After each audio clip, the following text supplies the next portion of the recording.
حکومت تاجیکستان طی سالهای صاحب استقلالی با مقصد فراهم آوردن شرایط مساعد برای تأمین نمودن آزادی وجدان و آزادی پیروی به دین خیلی کارهای نظررس را به انجام رساند. در سال 2009 با شرکت عالمان و دانشمندان مشهور جهان اسلام و شخصیت‌های معروف از 55 دولت دنیا برگزار کردن 1310 سالگی اساسگزار مذهب تحملگرای حنفی، فرزانه ملت تاجیک ابو حنیفه نعمان ابن ثابت که با نام امام اعظم مشهور است، یک رویداد مهم در حیات معنوی مردم ما گردید.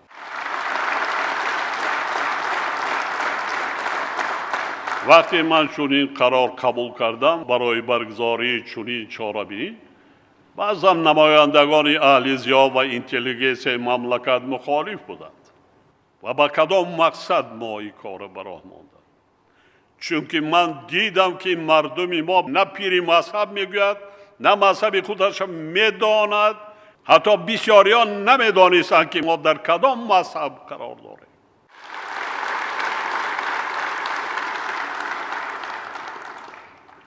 همچنین بزرگداشت شخصیت‌های با نفوذ علمی و دینی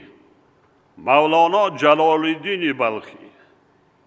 ابوعلی ابن سینا، عبدالرحمن جامی، محمد خوجندی، ابو ریحان بیرونی، محمد غزالی،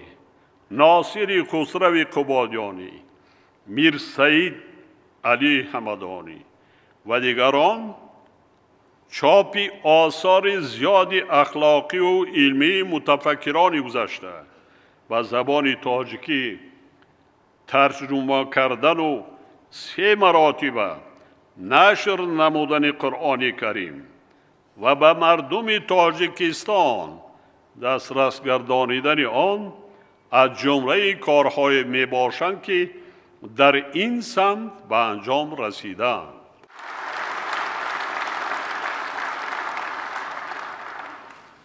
با دستور رهبر دولت یکی از تفسیرهای معتبر قرآن کریم، ترجمه تفسیر طبری، هدایه برهان الدین ابو حسن ابن ابوبکر، صحیح امام بخاری، مقدمه ابن خلدون و اثرهای دیگر متفکران بزرگ اسلامی به زبان تاجیکی ترجمه و نشر کرده شدند برای آنکه مردم تاجیک خوانند و دانند کی بودند بزرگان گذشته ما شما. ما تصمیم گرفته ایم که این گونه اقدامات از جمله نشر تاجیکی متن قرآن کریم را من بعد نیز ادامه دهیم تا این کتاب مقدس برای پاک نگاه داشتن اصالت دینی مردممان در هر یک خاندان کشور موجود باشد.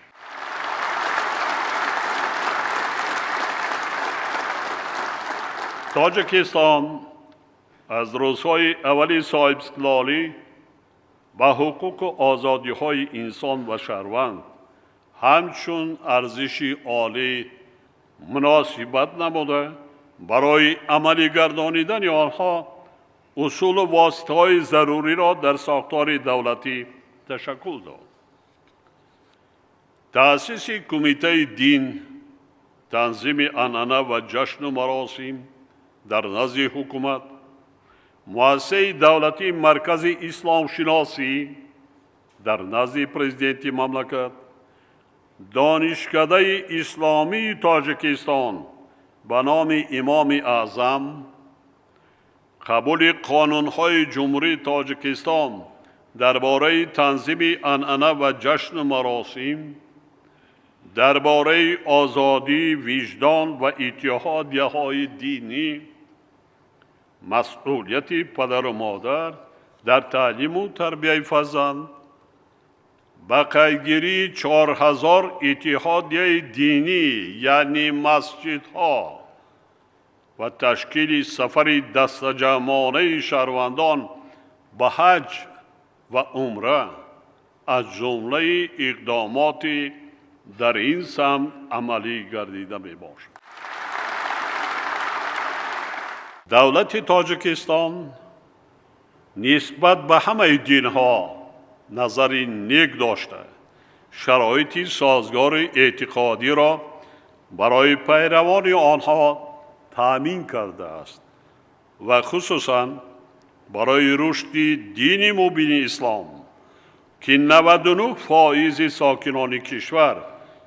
اعتقادمند آن می باشند، نه فقط شرایط مساعد مهیا کرده است بلکه به ارزش‌های سازنده و انسان پرورانه آن ارج می‌گذارد.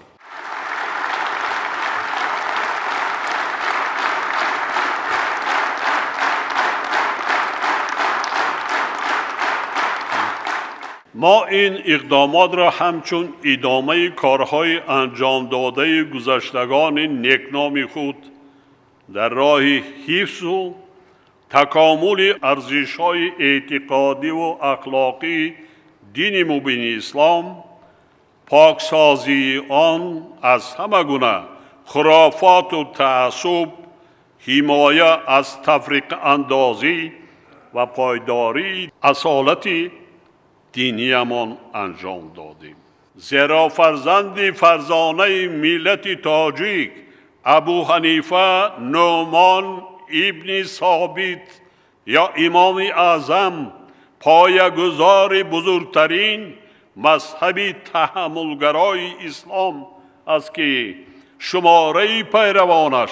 قریب 60% مسلمانان دنیا یعنی بیش از نصف اعتقادمندان دین اسلام را تشکیل می‌دهند.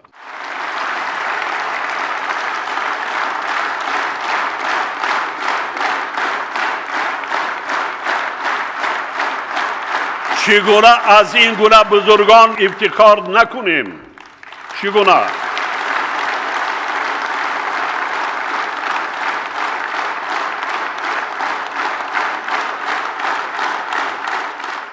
خاطر نشان می سازم که سبب پیروان زیاد داشتن مذهب حنفی در عقلگرایی و تحملگرایی آن بوده به شرایط هر دور و زمان از جمله زمان معاصر مطابقت دارد و انسان را همچون بهترین موجودی آفریده الهی در مقام بسیار بلند می‌گذارد.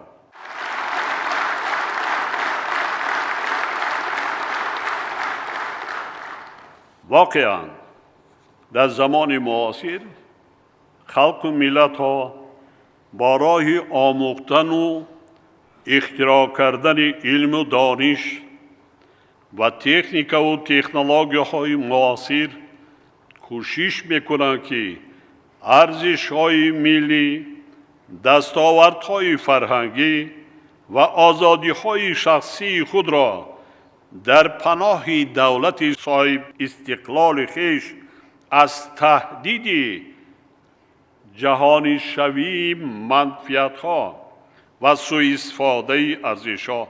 حفظ نماید. خداوند بنده را هست کرده است، عقل داده است، چشم داده است، آب و خاک و زمین داده است که زندگی کن، از این دنیا بهره بر، عقلت را کار فرما، با زمان مطابقت شو، پایبند خرافات نشو، علم آموز، کسب آموز، هنر آموز، زندگیت را پیش بر. پیروی از آیین اجدادیمان، مذهب حنفی یکی از واسطه‌های مؤثری از تهدید و خطرها حمایه کردن فضای مفکوروی جامعه ما در شرایط معاصر می باشد. ابو عبدالله محمد اسماعیل بخارایی در شرایط وزنین بحرانی علم حدیث از بین صدها نفر دانندگان معروف حدیث های نبوی با تازه کردن آنها کمر بسته از میان صدها هزار حدیث بافته 7250 حدیث صحیح را با کارکرد اصول علمی، منطقی و تاریخی به عالم اسلام پیشنهاد کرده است. علم جهانی و کل مسلمانان عالم جامع و صحیح امام بخاری را صحیح ترین کتاب بعد کتاب خدا یعنی قرآن کریم می دانند.